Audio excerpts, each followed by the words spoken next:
देखो बेटे, साइंस ये subject geography class 9, topic major elements of climate.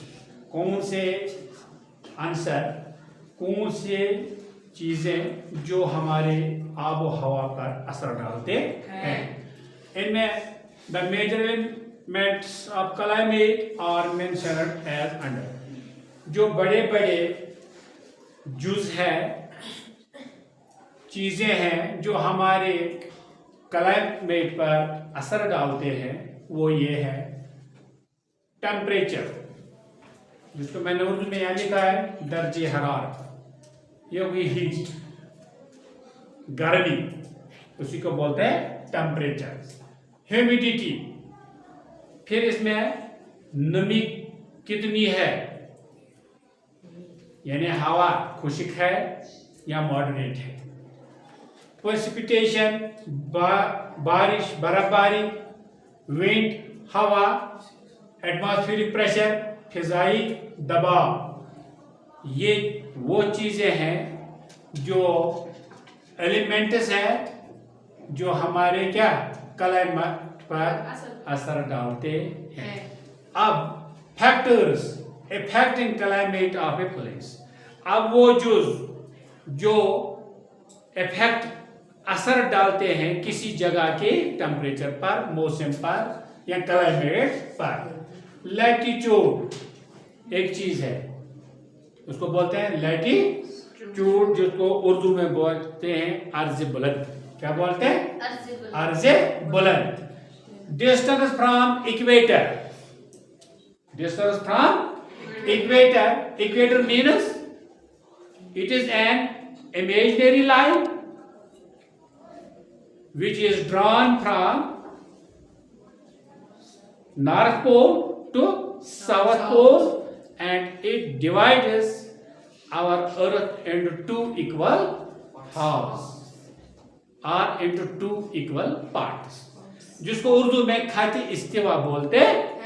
नहीं, ये एक वो फारसी खाता है जो नॉर्थ पोल से जियोग्राफी दानों ने एज्यूम की है साउथ पोल तक, जो जमीन को दो बराबर हिस्सों में बांटती है।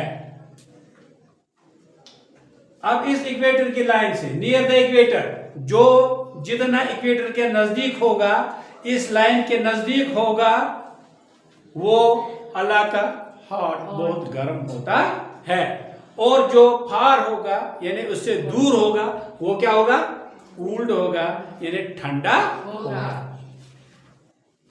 आल्टीट्यूड, बुलंदी, ऊंचाई, अर्ज बुलंद जिसको बोलते हैं।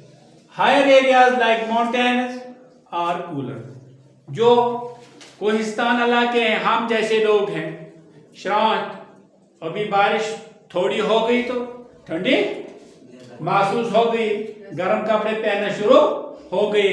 जो जितना समंदर से ऊंचा होगा, ऊंचाई पर होंगे, हम जमीन से दूर होंगे, समंदर से दूर होंगे, इतना हम ठंडा महसूस करते हैं, ठंडी हमें महसूस होती है। ये आल्टीट्यूड। डिस्टेंस फ्रॉम द सी, और फिर समंदर से हम कितने दूर होंगे। कोस्टल एरिया है मॉडरेट क्लाइमेट, जो समंदर के इलाके, बस्तियां होती हैं, शहर गांव होते हैं, वो मॉडरेट होते हैं, यानी उनका मौसम न ज्यादा सर्द होता है न ज्यादा गर्म होता है। इनलैंड एरियाज हैव एक्सट्रीम, जो अब इनलैंड है यानी जमीन कोस्टल एरिया से अंदर जो जमीन होगी, वो एक्सट्रीम, या वहां ज्यादा गर्म होगा या वहां ज्यादा सर्दी होगी। फिर बेटा ओशियन करंट्स, समंदरी बहाव, यानी समंदर के साथ साथ उधर का असर क्या होगा?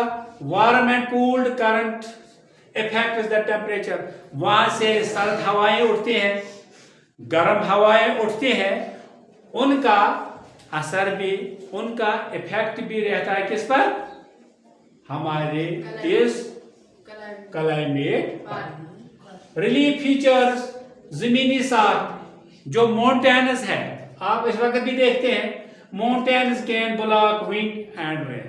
ये जो माउंटेन है, हवा उठता है, हवा उठता है, ये हवा को आगे जाने से रोकते हैं। किसी जगह आप देखते हैं, अभी आप सुनोगे जब आप खुरामा जाओगे, कोलीगाम जाओगे, वहां बारिश नहीं होगी। यहाँ आपने देखी है बारिश, यानी वो माउंटेन ने एक तरफ उसको ब्लॉक किया है और आधे बादल यहाँ आए, यहाँ बारिश हुई, वहां बारिश नहीं होती है। इंडियाज क्लाइमेट, अब हम हिंदुस्तान का आब हवा देखेंगे ये कैसा होता है। India has a monsoon type of climate, which means that it's strongly influenced by seasonal winds that bring heavy rain in summer. Hindustan का जो अब हवा है, माहौल है, ये मॉनसून टाइप का है। ये आज के सीजन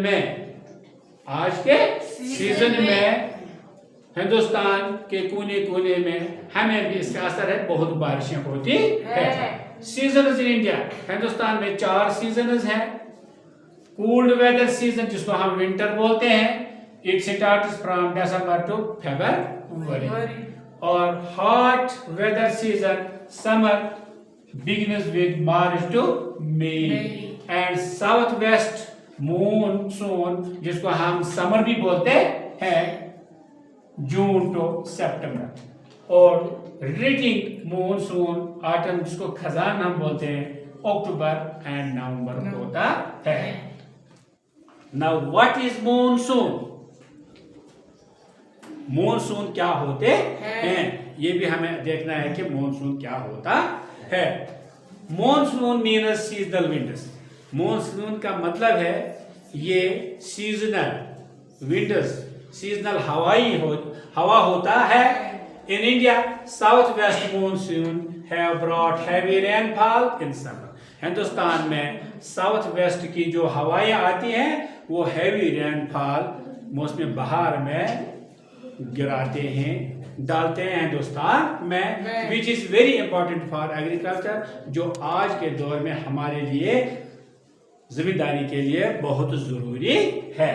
इससे पहले बेटे आपको मैं एक गुजारिश करता हूं बेटा, अगर आपको मेरा वीडियो पसंद आता है तो आंगन सर्च क्लासेस सब्सक्राइब करना, लाइक भी करना, शेयर भी करना और कमेंट्स भी करना।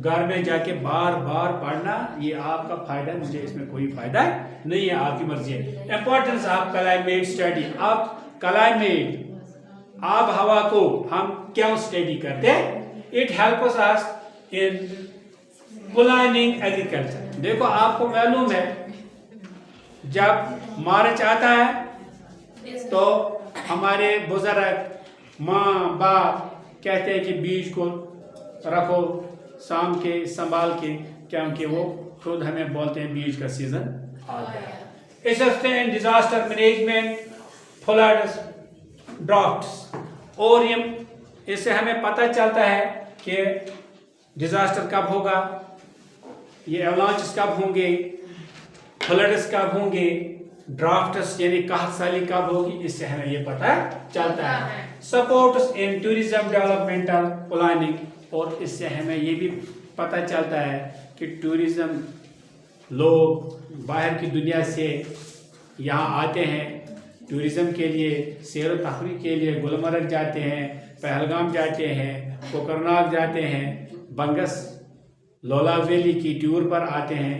तो इस क्लाइमेट से हमें पता चलता है कब किस वक्त हमें क्या काम करना चाहिए। इस तरह आज हमने पढ़ा मेजर एलिमेंट्स ऑफ क्लाइमेट क्या होता है, ये हमारे मौसम पर, हमारे वेदर पर और हमारे इस क्लाइमेट पर किस तरह असरअंदाज होते हैं। तो मुझे उम्मीद है बेटा कि आपको ये समझ अच्छी तरीके से आया होगा। घर में जाके किताब को अच्छी तरीके से स्टडी करना और फिर अच्छी तरीके से किताब को देखना कि मास्टर ने अपनी दलील पढ़ाई या वही पढ़ाया जो किताब में आपको है।